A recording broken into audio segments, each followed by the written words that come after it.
Hello friends, आज हम बात करेंगे डीएलएड सेकंड सेमेस्टर के बारे में। दोस्तों, आज का हमारा जो विषय है सामाजिक अध्ययन। ठीक है, इस विषय के ऊपर दोस्तों मैं कुछ वीडियो बना चुका हूं, आप उसको जाके प्लेलिस्ट में देख सकते हैं। आज दोस्तों हम लोग पढ़ेंगे जो मौर्य साम्राज्य हम लोग का स्टार्ट हो चुका था, इसमें हम लोग को पढ़ना है अशोक के बारे में। ठीक है, इनकी जीवनी सबसे पहले हम लोग देखेंगे। अशोक की गणना भारत के नहीं अपितु विश्व के महानतम शासकों में होती है। ठीक है, जो महान सम्राट जो अशोक थे, इनकी गणना भारत में ही नहीं अपितु पूरे जो संसार है, पूरा विश्व है, इसमें महानतम शासक के रूप में इनकी गणना होती है। संभवतः वह विश्व का प्रथम शासक था। ठीक है, जिसने साम्राज्यवादी नीति का त्याग किया तथा प्रजा को अपनी संतान के समान समझा। ठीक है, इसमें बताया जा रहा है कि संभवतः वो एक ऐसा विश्व का पहला वो राजा था जिसने अपनी प्रजा को अपनी क्या समझा, वो संतान माना या इसको समझा।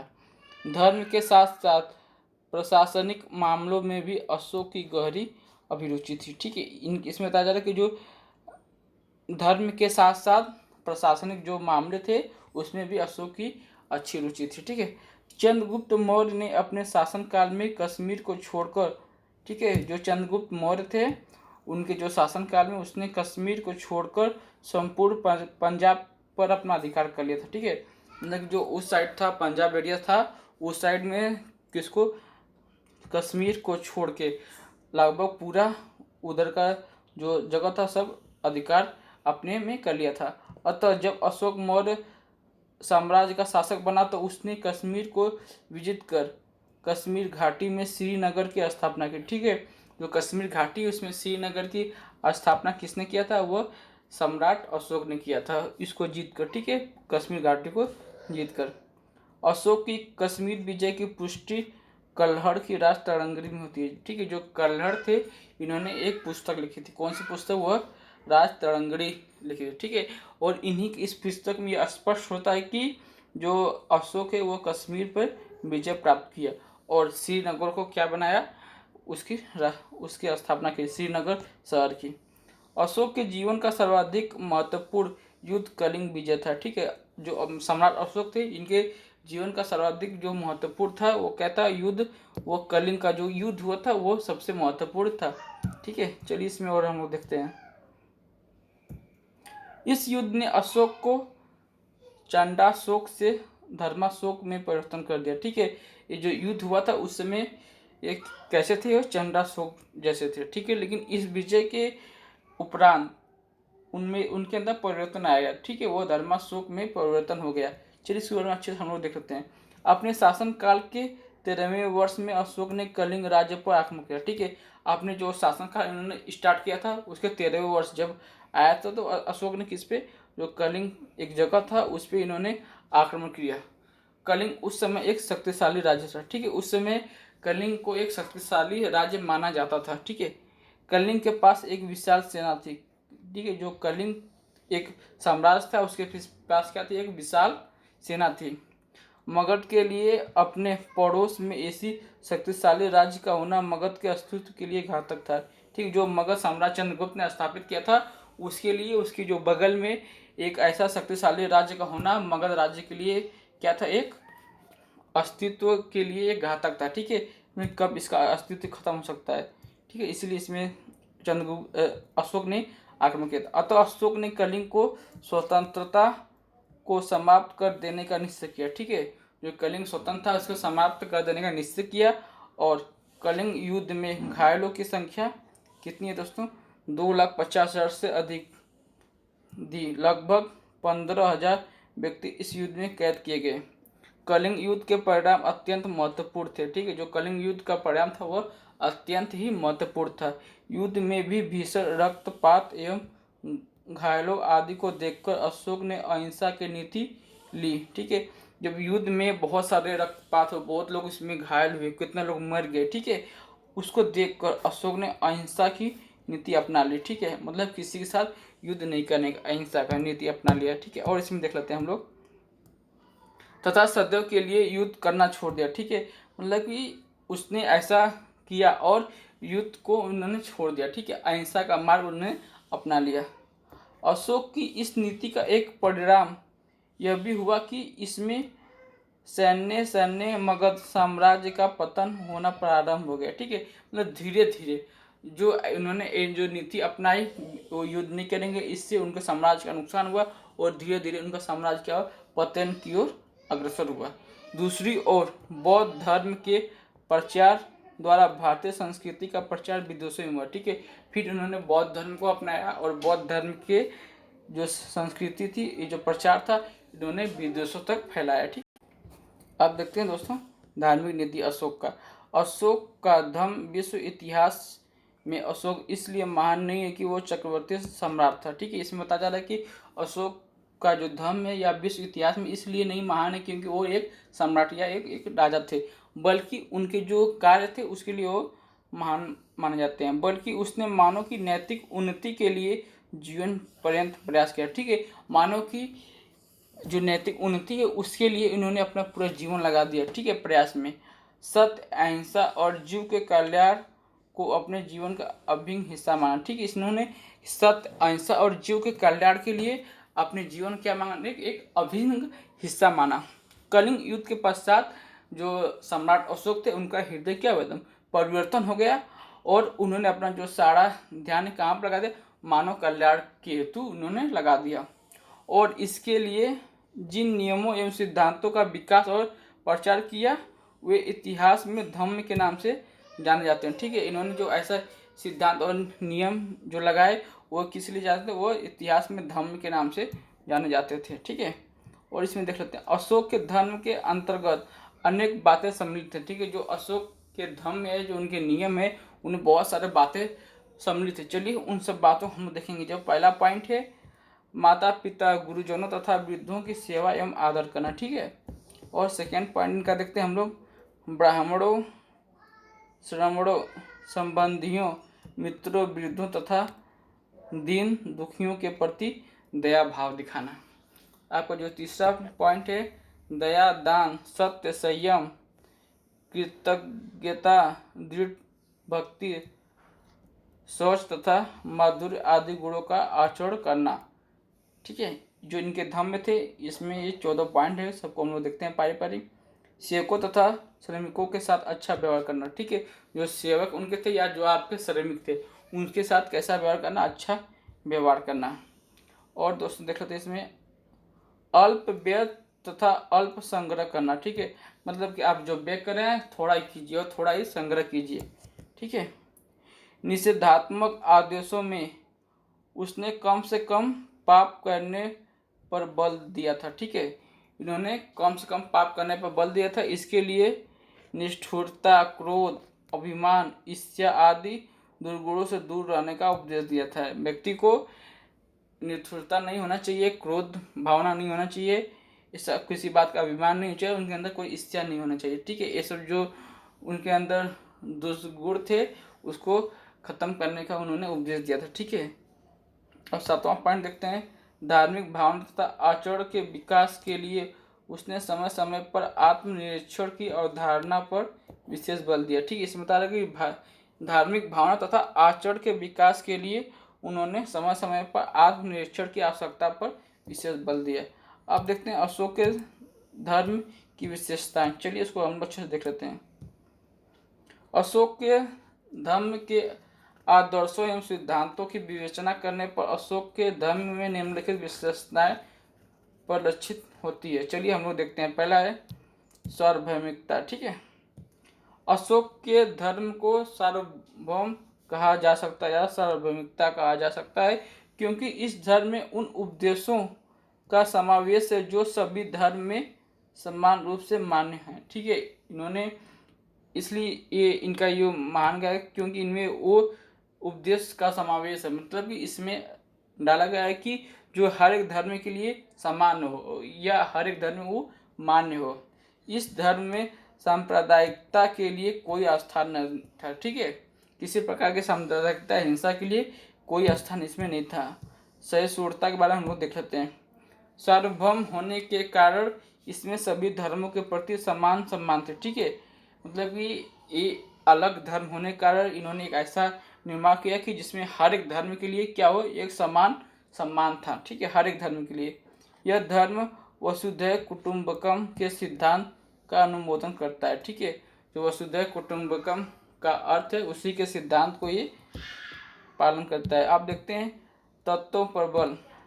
अशोक के धर्म में सभी धर्मों के साथ अथवा मूल तत्व पर जोर दिया गया था। ठीक है, अशोक का जो धर्म है इनमें सभी धर्मों के साथ साथ जो मूल तत्व उस पर भी जोर दिया गया था, न कि वाय आडंबरों पर। ठीक है, जो वाय आडंबर है कई प्रकार के होते हैं हर धर्म में, उस पर कोई ध्यान नहीं दिया गया था। यह धर्म दार्शनिक सिद्धांत के स्थान पर व्यवहारिक कर्तव्य तथा आचरणों पर बल देता था। ठीक है, ये जो सिद्धांत था यह दार्शनिक सिद्धांत पर और व्यवहारिक कर्तव्य तथा आचरणों पर बल देता था। अब दोस्तों हम लोग देखते हैं नैतिक तथा आचरण की प्रधानता। अशोक के धर्म में नैतिकता तथा आचरण की प्रधानता थी। यह धर्म शुद्ध नैतिक धर्म था और इसका सीधा संबंध मनुष्य के आचरण तथा कर्मों से था। ठीक है, इसमें साफ साफ बताया जा रहा है कि यह धर्म नैतिक और आचरण पर आधारित था। इसमें इनके जो धर्म में है इसमें नैतिक धर्म तथा सीधा संबंध मनुष्यों के आचरण तथा कर्मों से था। इस धर्म में आचरण की एक नियमावली थी जिसके अनुसार ही व्यवहार करना होता था। ठीक है, आचरण क्या थी, एक नियमावली थी, उसी के अनुसार व्यवहार करना था। अब दोस्तों हम लोग देखेंगे अहिंसा। अशोक का धर्म अहिंसात्मक तथा जिसमें न केवल मनुष्यों वरन पशुओं को भी हत्या का निषेध था। ठीक है, आदमी को आप नहीं मार सकते हो तो था ही, लेकिन पशु के भी आप हत्या नहीं कर सकते थे, यह निषेध था। इस धर्म में सभी प्राणियों पर दया दिखाने का अनुरोध किया गया था। जितने भी जीव हर प्राणी हैं सब पे क्या करता था, दया दिखाने का अनुरोध किया गया था। आप देखते हैं मौर्यकालीन संस्कृति कैसी थी। ठीक है, सामाजिक दशा सबसे पहले हम लोग देख लेते हैं। मेगस्थनीज के ब्यूरो तथा कौटिल्य के अर्थशास्त्र ज्ञात होता है कि मौर्य काल में वर्ण व्यवस्था का पूर्ण विकास हो गया था। ठीक है, जो वर्ण व्यवस्था थी जिसमें समाज के अंदर ब्राह्मण, क्षत्रिय, वैश्य और शूद्र 4 वर्गों में क्या था, ये विभक्त था या विभाजित था। मेगस्थनीज के अनुसार समाज दार्शनिक, कृषक, गोपालक, शिल्पी, योद्धा, निरीक्षक अथवा गुप्तचर, मंत्री, इन 7 जातियों में विभक्त था। ये किसके अनुसार था, ये जो मेगस्थनीज ने अपनी पुस्तक लिखी थी इंडिका, उसके अनुसार। ठीक है, और देखते हैं समाज नैतिक दृष्टि से उच्च कोटि का था। ठीक है, नैतिक दृष्टि से देखा तो समाज कैसा था, उच्च कोटि का था। स्त्रियों की स्थिति संतोषजनक थी। ठीक है, मतलब यहाँ पे भी स्त्री को एक अच्छा स्थान मिला था। भोजन में ये लोग गेहूँ, चावल, जौ, फल, दूध, दही आदि लेते थे। गायन, वादन, नृत्य, नाटक, रथ दौड़, शिकार, मल्ल युद्ध आदि लोगों के मनोरंजन का प्रमुख साधन थे। ठीक है, जो मनोरंजन के साधन नाटक, रथ दौड़ ये सब जो थे, युद्ध ये सब प्रमुख साधन थे। मौर्यकालीन लोग आभूषण पहनने के शौकीन थे। जो मौर्यकालीन के लोग थे वो आभूषण मतलब गहना पहनने के शौकीन थे। तक्षशिला, बनारस, उज्जैनी इन काल में शिक्षा के प्रमुख केंद्र थे। ठीक है, इस उसमें कौन से तक्षशिला, बनारस और उज्जैनी ये सब जो स्थान थे वो शिक्षा के प्रमुख केंद्र थे। झूठ, चोरी आदि से लोग घिरा करते थे। ठीक है, और आर्थिक दशा देख लेते हैं। मौर्य काल में कृषि एवं कृषकों पर विशेष ध्यान दिया जाता था। ठीक है, कृषि और जो कृषक थे उस पर विशेष ध्यान दिया जाता था। अर्थशास्त्र में व्रीहि इसका मतलब होता है 60 धान शामिल, मतलब अगहनी धान, मूंग, उड़द, अंगूर, कपास, जामुन, बेर, आंवला आदि का उल्लेख मिलता है। ठीक है, व्यापार जल एवं स्थल दोनों मार्गों से होता था। ठीक है, जो व्यापार होता था वह जल और स्थल दोनों मार्गों से होता था। तक्षशिला, काशी, उज्जैन, कौशाम्बी, पाटलिपुत्र आदि जो मुख्य आंतरिक क्या थे, व्यापारिक ये केंद्र थे जहाँ से व्यापार का कार्य होता था। धार्मिक देख लेते हैं हम लोग मौर्यकालीन का। मौर्य काल में ब्राह्मण धर्म प्रमुख धर्म था। ठीक है, जो ब्राह्मण धर्म था वो प्रमुख धर्म था। ब्राह्मण धर्म के अतिरिक्त बौद्ध धर्म एवं जैन धर्म के भी अनुयायी थे। ठीक है, उसमें ब्राह्मण धर्म के साथ साथ बौद्ध धर्म और जैन धर्म के उसमें अनुयायी हुआ करते थे। आप देखते हैं दोस्तों हम लोग मौर्यकालीन कला। ठीक है, स्फूत मौर्यकालीन वास्तुकला के सर्वोच्च उदाहरण है। ठीक है, जो हमारे देश में स्फूत मिलते हैं वो मौर्यकालीन वास्तुकला के सर्वोच्च उदाहरण है, जो आपको वाराणसी में देखने को मिलेगा। स्फूत किसी महान व्यक्ति की स्मृति को यथावत रखने के लिए बनाया जाता है। ठीक है, किसी महान व्यक्ति की स्मृति को वैसे ही बनाए रखने के लिए किया जाता है। ठोस पाषाण स्तंभ भी कला के श्रेष्ठ उदाहरण हैं। मौर्यकालीन स्तंभ के निर्माण में चुनार के बलुआ पत्थर का प्रयोग किया जाता था। ठीक है, जो मौर्यकालीन स्तंभ थे उस समय चुनार के जो बलुआ पत्थर थे उसका प्रयोग किया जाता था।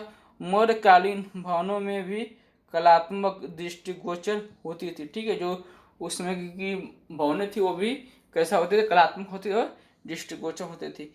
प्रारंभ में भवन निर्माण में लकड़ी व ईंट का प्रयोग होता था। ठीक है, प्रारंभ बताया जा रहा है कि उसमें लकड़ी और ईंट का प्रयोग होता था मकान बनाने में। ठीक है, या भवन बनाने में। अशोक के समय में भवन निर्माण में पत्थर का भी प्रयोग होने लगा। ठीक है, जब सम्राट अशोक का शासनकाल था उस समय निर्माण में पत्थर का भी प्रयोग होने लगा। गुफाओं में बराबर और नागार्जुनी की गुफाएं कलात्मक है। ठीक है, अगर गुफाएं की बात किया जाए तो जो नागार्जुन की गुफा है वो एक कलात्मक गुफा थी जो आज भी है। मध्यकालीन मूर्तियों में मथुरा के पास परखम से मिली यक्ष की मूर्ति। ठीक है, जो मध्यकालीन मूर्तियाँ थी उसमें जो मथुरा के पास मिली परखम से मिली जो यक्ष मूर्ति थी वह बेसन नगर की स्त्री की मूर्ति उल्लेखनीय है। ठीक है, और जो बेसन नगर की स्त्री की मूर्ति वो भी क्या है, उल्लेखनीय है मौर्य साम्राज्य की। ठीक है, अब देखते हैं मौर्य साम्राज्य के पतन के कारण। ठीक है, चलिए देख लेते हैं। मौर्य साम्राज्य के पतन के अनेक कारण उत्तरदायी हैं। इनमें प्रमुख कारण इस प्रकार, चलिए हम लोग देख लेते हैं। अशोक के अयोग्य उत्तराधिकारी। ठीक है, सम्राट अशोक के बाद कोई ऐसा उत्तराधिकारी नहीं मिला जो इस साम्राज्य को लंबे समय तक चला सके। ठीक है, चलिए देख लेते हैं। सम्राट की मृत्यु के बाद कुषाण, दशरथ, संप्रति, शालिशक, देववर्मा, शतधनुष और बृहदत्त उत्तराधिकारी हुए। सभी में यह योग्यता नहीं थी कि ये इतने बड़े साम्राज्य को बनाए रखे। मौर्य वंश के अंतिम शासक कौन थे? वह बृहदत्त थे। वह एक क्या था? अयोग्य शासक था। उसके राजकाल एवं सैनिक मामलों में कोई दिलचस्पी नहीं ली। ठीक है, जो बृहदत्त था उसने राजकाल या जो सैनिक मामलों में कोई इन्होंने दिलचस्पी नहीं ली, वरन अपना सारा समय भोग विलास में व्यतीत करने लगे। ठीक है, भोग विलास में ये अपना सारा समय व्यतीत करने लगे। शासन व्यवस्था पर इन्होंने कोई ध्यान नहीं दिया। इसका लाभ उठाकर, ठीक है, बृहदत्त के जो सेनापति थे कौन थे? वो पुष्पमित्र थे। ठीक है, पुष्पमित्र शुंग थे। इन्होंने अपने राजा की हत्या कर और इन्होंने सत्ता को क्या किया? हथिया लिया। और जो मौर्य वंश का था उसको इन्होंने समाप्त कर दिया, मतलब विनाश कर दिया। ठीक है, अब और देखते हैं साम्राज्य की विघटनकारी प्रवृत्ति। ठीक है, ये भी आपका एक हेडिंग है। इसमें देखते हैं अशोक की मृत्यु के साथ ही साम्राज्य की विघटनकारी शक्तियां सशक्त एवं सक्रिय हो गई, जिन पर मौर्य शासक नियंत्रण नहीं रख सके। धीरे धीरे स्थानीय शासकों ने अपने को स्वतंत्र कर और मौर्य साम्राज्य को अत्यंत संकुचित कर दिया था। ठीक है, जो मौर्य शासन था वो अच्छा नहीं होगा, नियंत्रण नहीं रख पाए और जो अगल बगल के जो क्षेत्र थे वो अपने आप को स्वतंत्र कर एक अलग राज्य स्थापित कर लिए, जिससे मौर्य वंश का साम्राज्य क्या था? अत्यंत संकुचित, मतलब एक छोटा रूप हो गया। आंतरिक अव्यवस्था देख लेते हैं। मौर्य साम्राज्य के पतन में आंतरिक अव्यवस्था ने भी महत्वपूर्ण योगदान दिया। मौर्य साम्राज्य का विशाल जो मौर्य साम्राज्य था वह विशाल था। ठीक है, विशाल होने के कारण उस पर साधनों के अभाव नियंत्रित रख पाना कठिन था। ठीक है, जो साधनों के अभाव था उस पर नियंत्रित रख पाना कठिन था। इसके कारण, ठीक है, या इसका लाभ उठाकर प्रांतीय अधिकारी जो शक्तिशाली और स्वतंत्र हो गए, जो अगल बगल के थे। और देखते हैं अधिकारियों के अत्याचार। चंद्रगुप्त मौर्य ने कठोर प्रशासनिक व्यवस्था द्वारा साम्राज्य पर नियंत्रण बनाए रखा था। अशोक के पश्चात राज्य पर कर्मचारियों पर से नियंत्रण ढीला पड़ गया। ठीक है, अशोक के पश्चात जो राज्य के कर्मचारी थे इस पर नियंत्रण क्या होगा? ढीला पड़ गया, जिसके फलस्वरूप अत्याचारी और उत्पीड़न बन गए।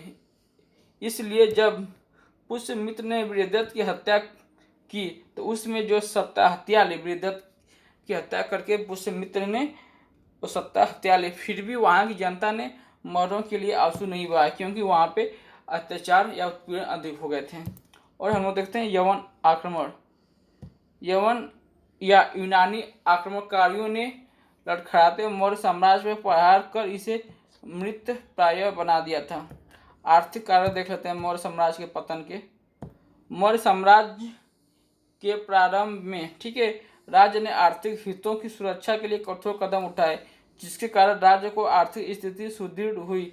किंतु धीरे धीरे राज्य में आर्थिक संकट आ गया और मौर्य साम्राज्य के पतन का एक कारण बना। ठीक है दोस्तों, ये वीडियो मेरा यहाँ पे कंप्लीट होता है, या आपको मौर्य साम्राज्य भी यहाँ पे कंप्लीट होता है। आपका मेरा वीडियो कैसा लगा कमेंट करके जरूर बताइएगा। चैनल पर नया तो मेरे चैनल को सब्सक्राइब कर दीजिएगा।